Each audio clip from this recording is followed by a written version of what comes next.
Superheroes team up. That's like their whole thing.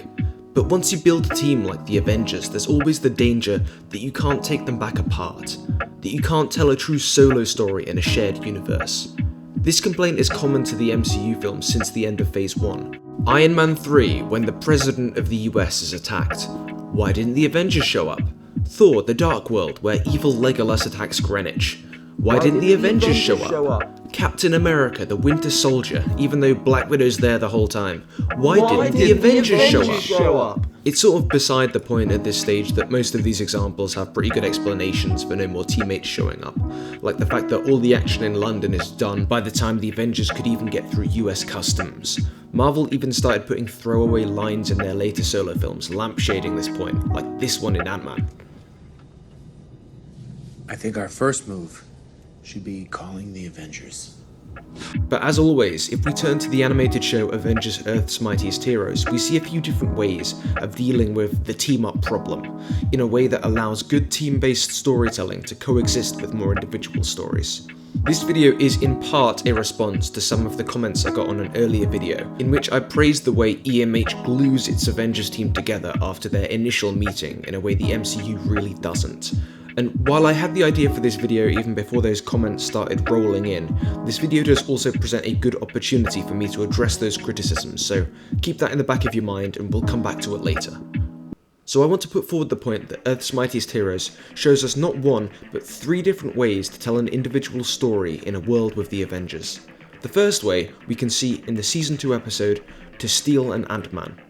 If the thief were to activate the PIM particles in the belt, they'd find themselves in what would look like another world. Whoa. This episode is sort of a solo story about Hank Pym, formerly Ant-Man.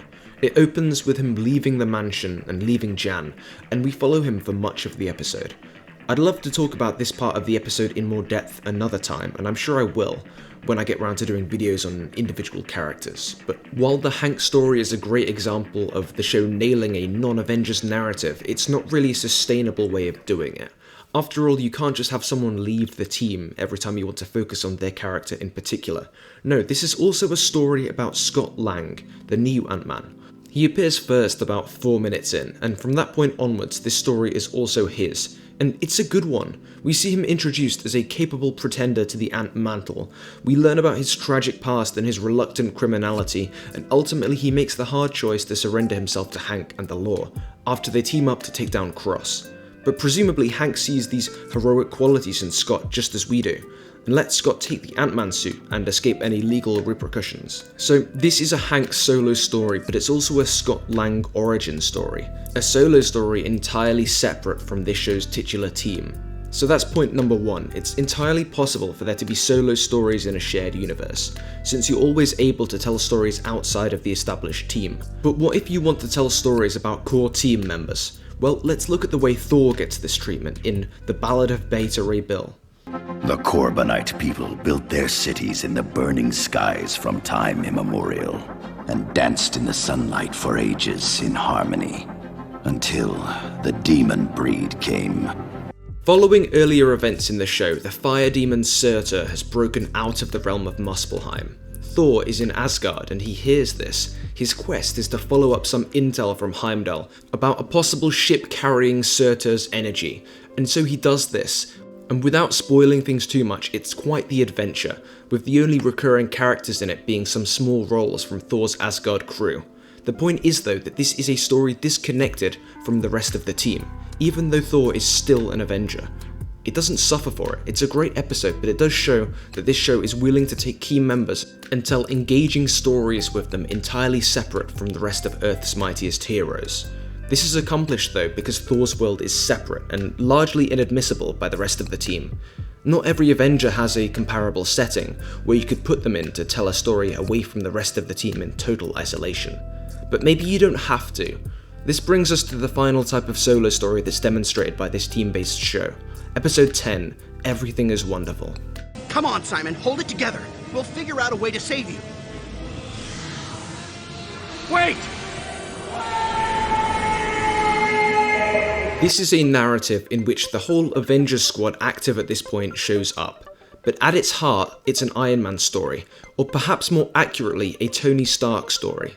You see, the conflict is motivated by corporate politics.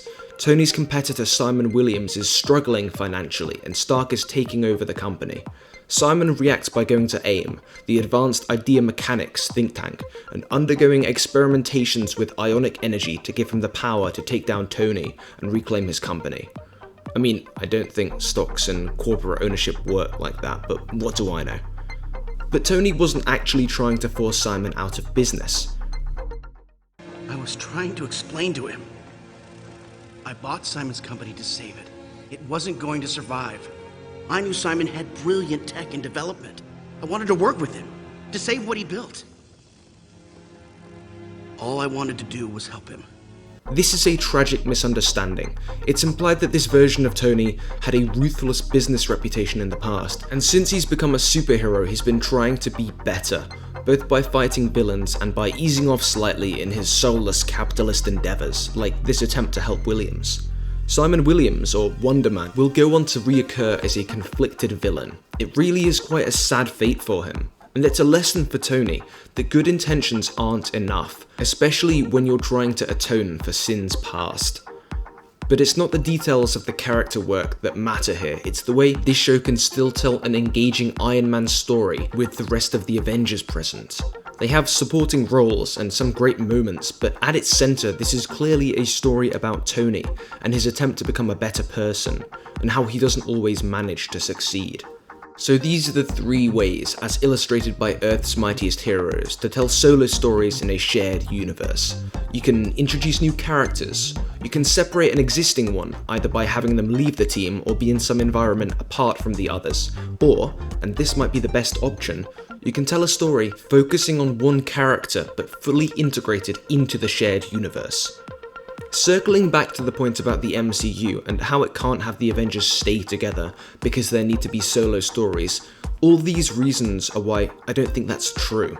And to one degree or another, they're all done in phase 2, 3 or 4 solo movies. Films like Ant-Man or Captain Marvel bring new characters into the fold, and films like Black Widow or Thor Ragnarok tell solo stories in situations where it's impossible to get Avengers backup, like being on the run in a shadowy network of contacts from your past or being in space. Melina is hardly gonna reveal the truth about the Red Room if Vision and Iron Man come asking with Natasha, is she? And the team can hardly jet up to Asgard to help defeat Hela. The elephant in the room, though, is that more and more MCU solo films have been utilising this integrated solo film approach that we see in EMH with the Wonder Man story. Ragnarok obviously brings Hulk along for the ride, but in a way that makes sense, and a way that doesn't steal any of Thor's narrative thunder. Pun very much intended. The best MCU film, sorry not sorry, The Winter Soldier, has Black Widow play a key supporting role, and the MCU Spider-Man films demonstrate perhaps the apex of Marvel Studios, using team-ups that nevertheless revolve around a main character. Although, as I've talked about before, I don't think it would hurt to not do this the entire time. But if Kevin Feige comes up to me and asks what I'd recommend to help them get the balance right, I'm recommending he takes another look at Earth's Mightiest Heroes. Do you agree? Chuck a like my way, and see if you can tell me in the comments below any more episodes in EMH which have this solo/team story balance in them. Otherwise, I hope you have a spectacular day, and I'll see you soon.